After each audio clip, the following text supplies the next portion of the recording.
తన గురించి చెప్పుకున్నవాడు ఎవరున్నాడండి?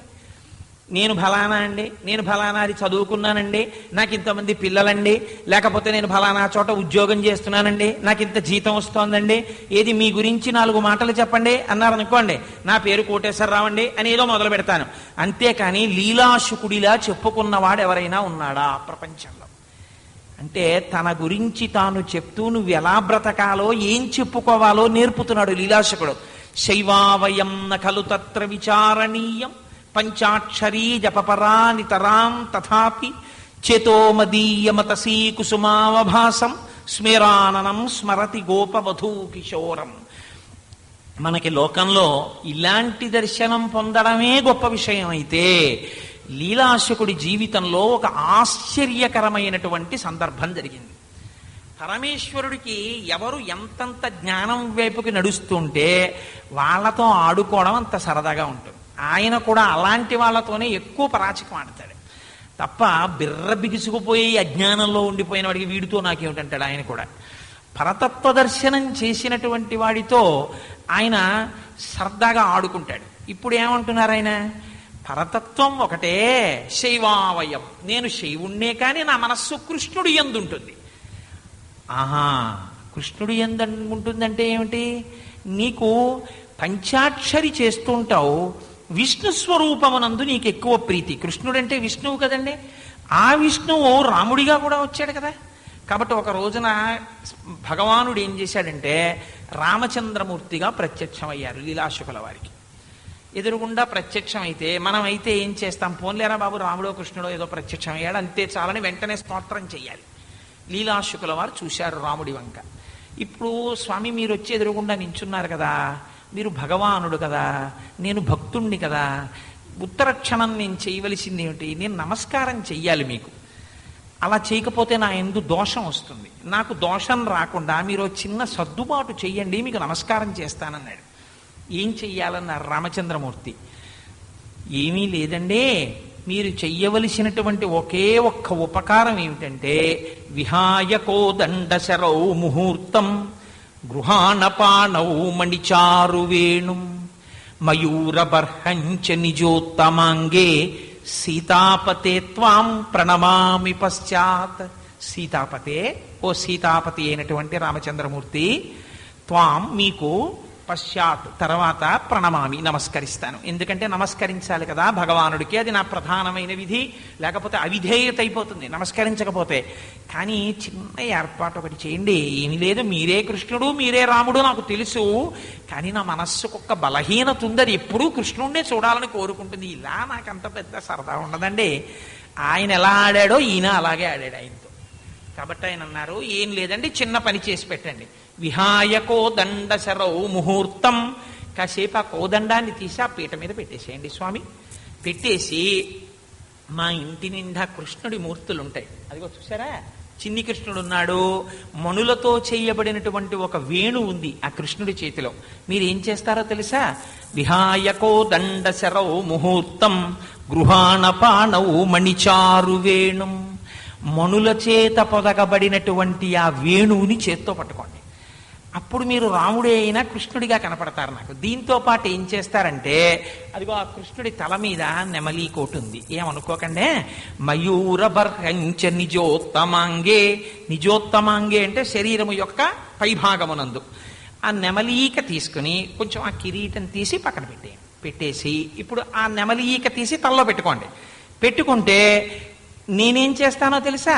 మయూరబర్హంచ నిజోత్తమాంగే సీతాపతే త్వాం ప్రణమామి పశ్చాత్. సీతాపతి మీకే నమస్కారం, కానీ అలా కనపడితే చేస్తా, కొంచెం అలా చేద్దురు అంటే. ఇప్పుడు రాముడు తెల్లబోయి, వీడికి ఏమి భక్తిరా, వీడికి కృష్ణస్వరూపమునందు వీడికి తత్వం తెలియదా అంటే వీడికి బాగా తెలుసు, పరతత్వం బాగా తెలుసు. ఉన్నదొక్కటే పదార్థం, లేకపోతే శైవావయం నఖలు తత్ర విచారణీయం పంచాక్షరీ జపపరా నితరాం తథాపి. పంచాక్షరీ మహామంత్రం చేస్తుంటాడు, కృష్ణుడిని పట్టుకుంటాడు. ఆ కృష్ణుడే రాముడని కూడా తెలుసు. ఆ పంచాక్షరి చేత ప్రతిపాదింపబడిన శివతత్వమే విష్ణుతత్వం అని తెలుసు. అయినా చిత్రం ఏమిటంటే రాముడిగా కనపడితే కొంచెం కోదండం పక్కనెట్టేసి వేణువు పట్టుకోండి, ఆ పై నెమలి కోటి తెచ్చి తల మీద పెట్టుకోండి. ఆ తర్వాత సీతాపతే, సీతాపతే అంటే ఆ విష్ణు స్వరూపమే. అప్పుడు ప్రణమామి పశ్చాత్, ఇదంతా ఎందుకు చెయ్యాలి? నేను నమస్కరించడం కోసం చెయ్యాలి. ఏం ఇలా ఉంటే చెయ్యవా? నేను చెయ్యననే దాని అర్థం. ఎందుకు చెయ్యవు? నా మనస్సుకి ప్రీతి ఎక్కడ కలిగింది? ఏమిట్రా ఇలా వచ్చాడు, నా స్వామి వచ్చి ఉంటే. ఆయన మా స్వామే, కృష్ణుడే ఇలా వచ్చాడు. చూడండి, మనం ఒక మాట అంటుంటాం, ఇదొక అక్కర్లేని మాట. సాధారణంగా లోకంలో అన్నిటికన్నా నాకు చాలా అక్కర్లేని విషయంగా అనిపించేది ఏమిటంటే, ఒకరు బట్టలు కొనుక్కోవడానికి వెళ్ళినప్పుడు రెండో వాడు సలహా చెప్పడానికి వెళ్ళడం. ఇది సాధారణంగా జరుగుతుంది. భార్య బట్టలు కొనుక్కోవడానికి వెడుతూ మీరు రండి అంటుంది. వీడు మూర్ఖుడై వెడతాడు పాపం.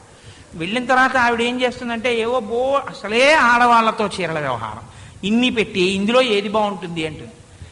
ఈయన వెంటనే మానసికంగా నా భార్య ఈ చీరలో బాగుంటుందని వాడికి ఏదో వెర్రు ఉంటుంది పాపం ఉండి, ఇది బాగుంటుంది అంటారు. ఆవిడ ఉంటుంది, నీ మొహం నీకేం తెలుసు, ఇది బాగుంటుంది. ఎందుకు ఇంకా ఆల్రైట్. కొంత మహాను తల్లులు, నేను అందరినీ మాట్లాడలేదు, కొంతమంది భర్త కోరుకున్నవే కొనుక్కునే వాళ్ళు ఉన్నారు. బట్ ఇప్పుడు బట్ట కట్టుకోవడం అనేది వాళ్ళకి తృప్తి కలిగే విషయం. ఇప్పుడు మీరు నన్ను పులిచారల పంచోటి కట్టుకుని పులిచారల చొక్క లాల్చి వేసుకుని రమ్మన్నారనుకోండి, నా మనస్సు కష్టంగా ఉంటుంది. నాకు అలా ఇష్టం ఉండదు. నాకు ఏదో పంచ లాల్చి ఒక సత్వగుణ ప్రధానంగా ఏదో కట్టు రావాలని ఉంటుందో, తెల్లటి పంచో గోధుమ రంగు పంచో, అంతేగాని పులిచారలది వేసుకురా అంటే అదేమిటంటే ఇంత తత్వం చెప్తున్నారు. శివకేశవులు ఒకటి అంటున్నారు, పులిచారలకి తెల్ల రంగు పంచకి అభేదం పాటించలేని నువ్వు లీలాశుకుడి కృష్ణ కరుణామృతం చెప్తావా అంటే నిజమేనేమో, అది అబద్ధం కాదు. కానీ నాకు ఇలా చూసుకున్నప్పుడల్లా ఒంటి మీద తేళ్లు జెర్లు పాకినటువంటి శ్లోకాలు గుర్తురావు. కాబట్టి నా మనస్సుకి ఒక దాని యందు మగ్నమయ్యేటటువంటి స్థితి ఉంది, దాని యందు ప్రీతి సహజంగా ఉంది. చాలా ధైర్యంగా చెప్పాలి ఈ మాట. కాబట్టి నేనెందుకు నీ బట్టలకి వస్తాను, కానీ ఏం చేస్తానో తెలుసా, దక్షిణామూర్తిగా ఉంటాను ఆకాశం. ఇది బాగుంటుంది ఏమండి, ఈ రెండూ నాకు బాగున్నాయి, ఇందులో ఏది మీరు ఇలా అంటే అది కొనుక్కుంటానని అంతవరకే. ఇందులో ఏది బాగుంటుందని నన్ను అడిగి ఆ తర్వాత పక్కన పెట్టేకు వద్దు, అది ప్రయత్నపూర్వక అవమానం. ఎందుకు వచ్చింది అను, గొడవ ఉండదు. కాబట్టి అంటే ఇవన్నీ మీరు చేస్తారా అనుకోకండి, అసలు అల్లరే లేదనుకోండి మాకు.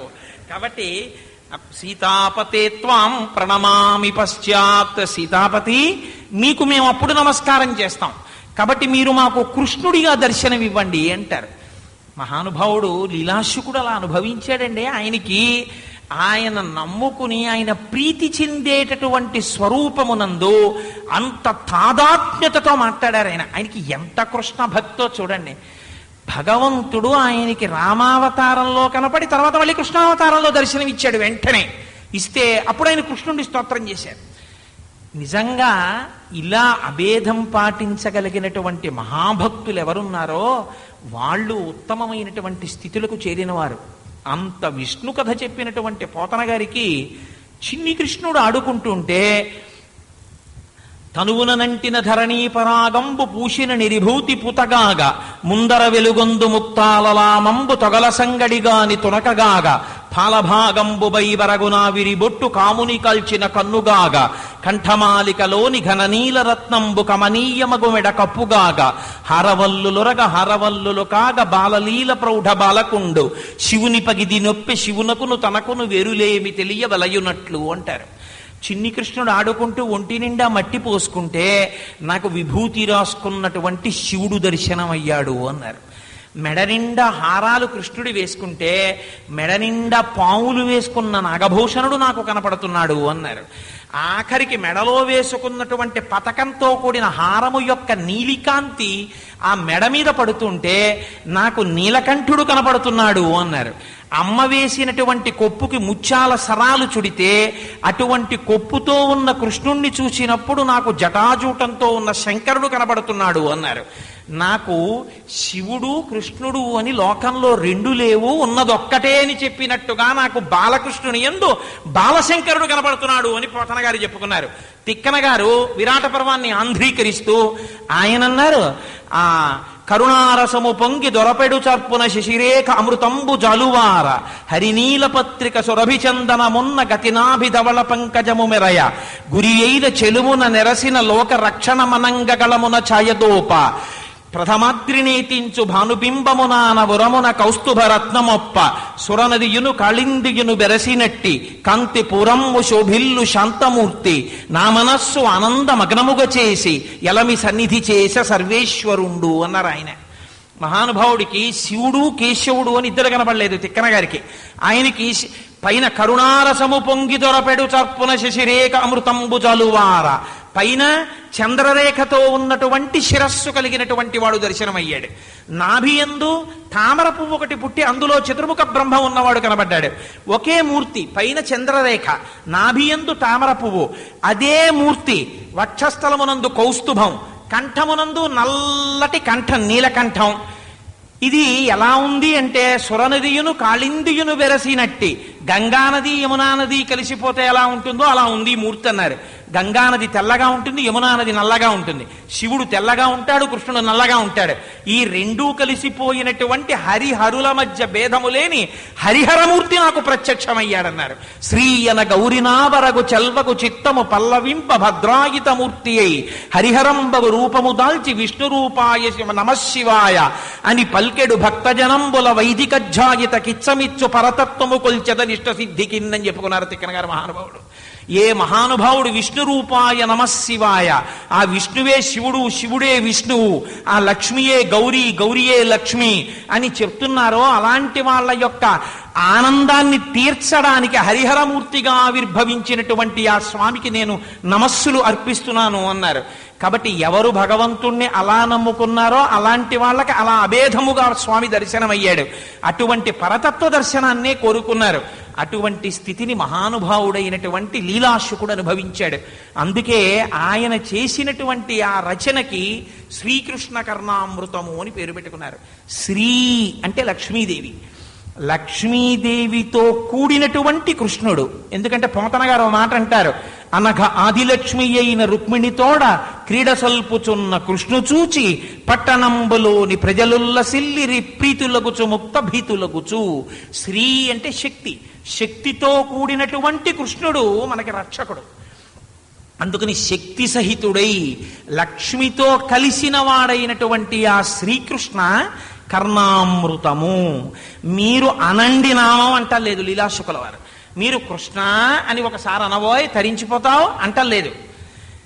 శ్రీకృష్ణ కర్ణామృతము నువ్వు ఒక్కసారి కానీ ఈ శ్రీకృష్ణ కర్ణామృతములో ఉన్న శ్లోకములను వింటుంటే, శ్లోకములుగా ఉన్నటువంటి ఆ శ్లోకములలోని పదములు, ఆ పదములను ఉచ్చరించడము చేత కలిగినటువంటి శబ్దము అమృతమై, ఆ అమృతము నీ చెవుల గుండా లోపలికి ప్రవహిస్తే, ఆ అమృతము లోపలికి వెళ్ళి నిలబడితే, ఇప్పటి వరకు నువ్వు మళ్ళీ పుట్టి మళ్ళీ శరీరం వదిలి, మళ్ళీ పుట్టి మళ్ళీ శరీరం వదిలి, పునరపి జననం పునరపి మరణం పునరపి జననీ జఠరే శయనం జిహ సంసారే బహుదుస్తారే కృపయాపారే పాహిమురారే అని మళ్ళీ పుట్టి మళ్ళీ చచ్చి ఇన్ని మాటలు జనన మరణ చక్రంలో తిరగడానికి కారణమైనటువంటి సంసార పరిభ్రమణ పరితాపోపశమనము కలిగి నిన్ను మళ్ళీ పుట్టవలసిన అవసరము లేని స్థితికి తీసుకెళ్లగలిగినటువంటి మోక్ష విద్య ప్రతిపాదింపబడుచున్నది. కాబట్టి ఇదేమి చెవుల గుండా లోపలికి ప్రవహించేటటువంటి అమృతము. ఇందులో నీ ప్రమేయమేమి? అలా శ్రద్ధాళువై నువ్వు కూర్చుంటే చాలు, ఆ శబ్దములు, ఆ శ్లోకములు నీ చెవులలో పడుతుంటే, అవి ఇలా లోపలికి వెడుతుంటే అవి నిన్ను అమృతత్వము వైపుగా నడిపించేస్తాయి. ఎందుకు నడిపిస్తాయి? నేను చెప్తున్నది ఇంకొక మాట చెప్పట్లేదు. కృష్ణ కర్ణామృతము, శ్రీకృష్ణ. కృష్ అంటే నిరతిశయ ఆనంద స్వరూపము.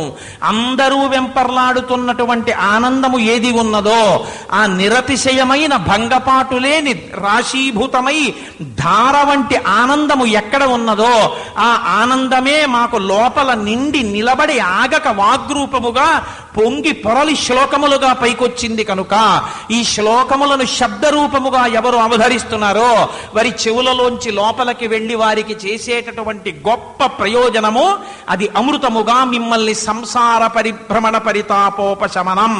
ఈ మాట శంకరాచార్యుల వారు శివానంద లహరిలో చెప్తారు. గలంతీ శంభోత్వచ్చరిత తదిత కిల్బిషరజో దళంతీ ధీకుల్యాహ సరణిషు పతంతీ విజయతాం. దిశంతి సంసార భ్రమణ పరితాపోపశమనం వసంతి మచ్చేతో హృదభి శివానందలహరి అంటారు. ఆయన శివానందలహరి అన్నారు. ఆ ఆనందమే అమృతము. ఇక్కడ శ్రీకృష్ణ కర్ణామృతము అని లీలాశుకుల వారు అన్నారు. కాబట్టి ఇది చెవులలోంచి లోపలికి వెడుతుంది. చిత్రమేమిటి, మామూలుగా మీరు బయట తీసుకునేటటువంటి మందులు ఈ శరీరమునకు వచ్చేటటువంటి అనారోగ్యాన్ని ఉపశమింపచేస్తాయి. కానీ ఆత్మకి ఉంది ఒక అనారోగ్యం. ఆత్మ తన తత్వమును తాను లోపల తెలుసుకోకుండా శరీరము నేనన్న భ్రాంతి చేత ఉండిపోయి శరీరములు పడిపోతున్నాయి, శరీరంలో మళ్ళీ తీసుకుంటున్నాం మనం. వైద్యుడిచ్చినటువంటి ఔషధాన్ని సేవించినప్పుడు ఆ రోగం ఉపశమించవచ్చు, కానీ మళ్ళీ ఆ రోగం మళ్ళీ కొంతకాలం పోయిన తర్వాత వస్తే ఆశ్చర్యం లేదు. కానీ ఈ కృష్ణ కర్ణామృతము ఎవరి చెవుల గుండా లోపలికి వెళ్ళిందో వాడు మాత్రం మళ్ళీ ఇంకా శరీరంతో వస్తాడని, తల్లిపాలు తాగుతాడని నమ్మకం లేదు. ఇహ వాడు రాడు. అందుకే లీలాశుకులు అన్నారు ఒక శ్లోకంలో, పాల సముద్రంలో పడుకుంటాడంటాడు, పుట్టిన చోట పాలు వెల్లువగా ఉండేటట్టుగా కృప చేశాడంటారు, ఆవుల పాలు పిండాడంటాడు, పాలు వెన్న నెయ్యి దొంగిలించారంటాడు, ఇన్ని పాలు నైవేద్యం పెడితే పొంగిపోతాడంటారు. అటువంటి వాడి కథ చెప్పిన వాడికి, కథ విన్నవాడికి, వాడి పాదములు పట్టుకున్న వాడికి ఇక తల్లిపాలు దొరకకుండా చేశాడు అన్నారు. ఇక తల్లిపాలు దొరకకుండా చేయడం అంటే ఏమిటి, ఇక మళ్ళీ తల్లిపాలు వాడు తాగనవసరం లేదు, అంటే వేరొక జన్మ లేదు. అటువంటి స్థితికి తీసుకెళ్లగలిగిన అమృత విద్య ప్రతిపాదింపబడినది. ఇంత పూనికతో, ఇంత ధైర్యంతో లీలాశుకుల వారు శ్రీకృష్ణ కర్ణామృతాన్ని ప్రతిపాదన చేస్తున్నారు. అయితే మీకు నేను ఇక్కడ ఒక్క విషయాన్ని చెప్పకపోతే చిన్న దోషం చేసిన వాడిని అవుతాను. చూడండి, లీలాశుకుల వారికి కృష్ణ భగవానుడంటే మహాప్రీతి. కృష్ణ భగవానుని యొక్క రూపం అంటే ఆయనకి పరతత్వం ఒక్కటే. నేను మళ్ళీ 1కి 10 మార్లు నొక్కి చెప్తున్నాను. కానీ రూపమునందు కృష్ణస్వరూపం ఇష్టం. సాకారంచ నిరాకారం నిర్గుణంచ గుణాత్మకం తత్వం తత్పరమం బ్రహ్మ ఇది వేదాంత డిండిమహ అంటారు శంకరాచార్యుల వారు వేదాంత డిండిమంలో. అలాగే దేవి భాగవతంలో వ్యాస భగవానుడు సగుణా నిర్గుణాసాతు ద్విధా ప్రోక్త మనీషిభి సగుణా రాగిభి సేవ్యా నిర్గుణాతుర్ విరాగిభి అంటాడు. సగుణముగా చూసినప్పుడు ఒక రూపం, కానీ నిర్గుణముగా ఉన్నది ఒకే తత్వం అని తెలుసు లీలాశకుడికి. సగుణముగా కృష్ణస్వరూపమునందు ఆయనకి ఎక్కువ ప్రీతి. ఆ స్వరూపాన్ని స్మరించగా స్మరించగా